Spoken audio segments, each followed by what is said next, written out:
Hi there, I'm Kevin Newman, and I'm a new entrepreneur, actually. I've never done anything like this in my life before. We're losing a belief that facts exist, and we need to remind people that they do. That, truth is open to interpretation, truth is elusive in many ways, but facts are not.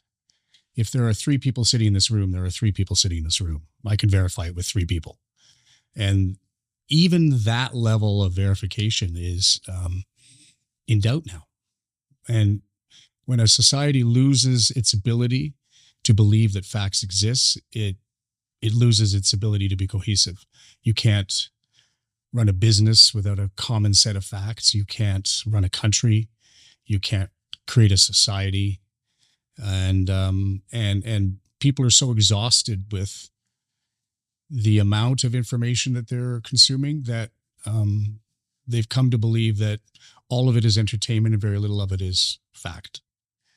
Take ChatGPT, for instance. It's learning about you and wants to please you. So we're building into our queries the kind of bias that we hoped would be eliminated by AI because it has the bias towards pleasing us. So if we're in our, tribal information bubbles now after, the social media age, the Facebooks and the Twitters and the X's and all the rest, what is the next stage when we're over reliant on AI to provide the one answer that we find satisfying? As that AI starts to understand what will satisfy us, is the bubble a trench? And can we ever find our way out of it? So that's one of the things that we struggled with, is how do we not have bias confirmation and even deeper tribal behavior around information if we use AI. And I mean, the answer that we came up with was to train the AI to be more uncertain than certain, and to flag where it cannot give you the answer that you expect. And we'll see whether that works. Even as a journalist, I'm learning things about how it is applying context to information and what it finds elevating. I mean, it was important that we didn't do sort of a thumbs up, thumbs down thing, that it had nuance. In that way, it might be very unsatisfying to people because it challenges them to think beyond, is this good or not, right? Is it a 1 or a 0? And so we'll see what the consumer, does the consumer, are we at a point now where the consumer is distrusting simplicity or wanting more and more of it? We'll find out. I've ridden the wave of the information explosion. I mean, when I started in journalism, it was 200 feet of film, a razor blade, and a lip mic. And that's how information was created. And then the computer age happened. Then the mobile age happened. Then the digital age. Then the live FaceTime age. And so I've had this incredible view of the arc of the ability to communicate. Initially, it was a one-way street. I did the communicating, you did the listening. And then in 1994, suddenly the audience spoke up and had opinions that I could hear. And so it became a conversation, less of a lecture. And now that conversation is so cacophonous and so overwhelming that we're losing our bearings. And we're losing our belief that bearings matter. And I was actually, believe it or not, the first newscaster on the internet. When I worked in New York, we did this experiment where we put the newscast I was doing out on a T1 line, the only T1 line in Manhattan. And people were able to watch me on their computers cycling every 8 seconds, so it wasn't very fluid. But they were able to watch me in like Budapest and in Norway. And more to the point, I was able to sit in New York, look at my computer, and see the images of the audience that was watching on the internet for the first time in real time. And they would like put their hands up and I would respond. And it became suddenly a two-way communication, which nobody had really conceptualized the computer age to be. It was supposed to be about accessing huge amounts of information and the knowledge of the world. And it turned out it was another kind of telephone, really. Well, nobody conceived the internet in the early days as like the communication hub that it's become. I mean, I remember my aha moment where I was interviewing this guy about the internet and how you could have like a conversation with somebody half a world away. And I asked this guy, you mean this is going to be a communications tool? Like it never occurred to anybody that would be that humans would attach themselves to the technology. And of course they'd want to use it to communicate. We always do. That's the human way. But up until that point, that was going to be some other device that, you know, was in the future, and the computer was just going to be an easier way to research. But, you know, ultimately, as always happens with humans, is you give someone some new technology and they'll do two things with it. They'll figure out how to make pornography with it, and then they'll use it to communicate. And that's still probably the early stage adaptation of most of this stuff. The people driving change within news organizations were afraid of it. They ghettoized their web properties. They made sure that they never had enough resources or enough money to innovate. They weren't interested in innovation. So they, you know, they signed their own death warrant, really, by failing to innovate early enough and by clinging to business models too late, so that when they did collapse, and they have collapsed, they hadn't done any experimentation to figure out how to make money on the other ones. And that's especially true in Canada, I have to say. The monopolies that own the televisions and the newspapers, they only got it once they were bankrupt and had to build from the bottom up. They could not convert to the digital age. And frankly, they saw it as threatening, that if something was discovered in the next 2 minutes, then nobody would want what they were producing in the next 2 hours. And yeah, they killed themselves. They really did. They would crush innovation. They didn't welcome in the innovation that was happening outside of their companies. And if they did, they'd get a pitch session. And I was in a couple of these where, you know, the young entrepreneurs would be in the room and they'd kick them out of the room and they'd say, well, that's a good idea. We can do it better. And of course they never did it. Not even better. They just never did it because they had no innovation culture.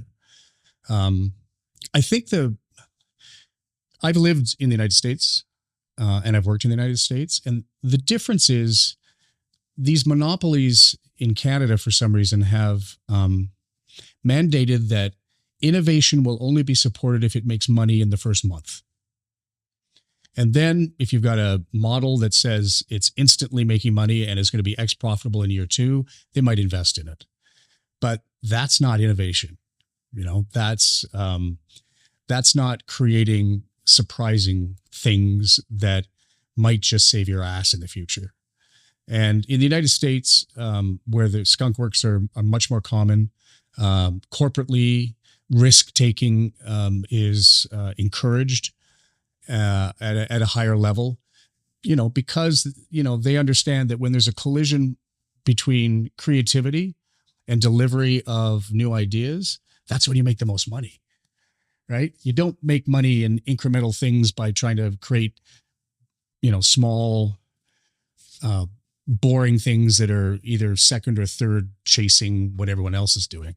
And so, yeah, I was pretty frustrated at the innovation culture in most of the big media companies in Canada, and it's not gotten any better. The media environment right now is incredibly virile.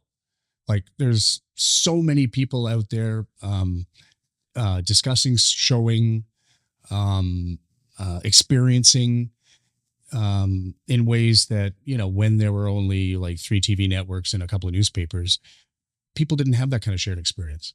So I, I like this media environment. I think it's democratic. I think it allows for a multitude of voices that would otherwise never be heard. Our problem is it's a tough way to make a living. YouTube is taking a lot of the freaking money off the top, right? And Apple is taking a lot of money off of the top. And so we don't really have the environment where you can, where all of this creative energy can be fed into a couple of platforms that are not Canadian, and that people can raise a family on it. Like I could raise a family in my media environment, right? There's not many people who are in the media environment today who can say that. If anything, it's become a trade as opposed to a profession, and that's good for living a fulfilling life. But the business model's just struggling. There are so many good ideas floating around. There's so much energy around wanting to find solutions to the myriad of problems that we have. And then we run into the ivy. Like it's just, you can get something going and then you go, and that's just the money to scale. And that's like, I'm no expert at this, but it seems like Canadians reach this point where if I make myself a little bit bigger, I'm going to lose the tax credits that may be this big. So maybe I don't want to be bigger because I'm not confident enough to let go of the government teat on the back end. And that seems to just stop a whole lot of innovation in this country. And so that's one takeaway. We're a little bit afraid of excellence. I mean, we've always had this tall poppy thing where, if you get too big for your britches, you got to be cut down. And I fear we still have that. We don't quite believe that we're worthy of being world class at something. And we're not alone in that as a culture. I mean, Australia is very similar. If you get too big for your britches, they'll just, cut you down to size. But I think it's a little bit different here in that it's like, there's just something too showy about being too good at something. And man, we got to lose that. Like, I don't know why that is still part of our national character. We're going to learn a lot about ourselves in the next 6 months. We're going to learn whether or not we deserve to be a country that is successful, because we really are taking on a couple of big problems, or whether our complacency is now knitted into our fabric and we have only ourselves to blame if it doesn't work. This is a moment of real energy possibility in the country. We have new leadership that is setting high expectations for how much has to change in the next little while. And so we're being invited to step up as a country right now. And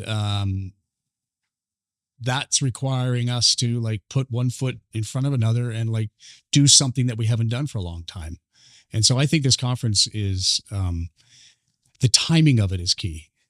There's a lot of conferences out there, but there is a moment in the next 6 months in Canada that if we don't convince each other to step up, we're going to miss the moment.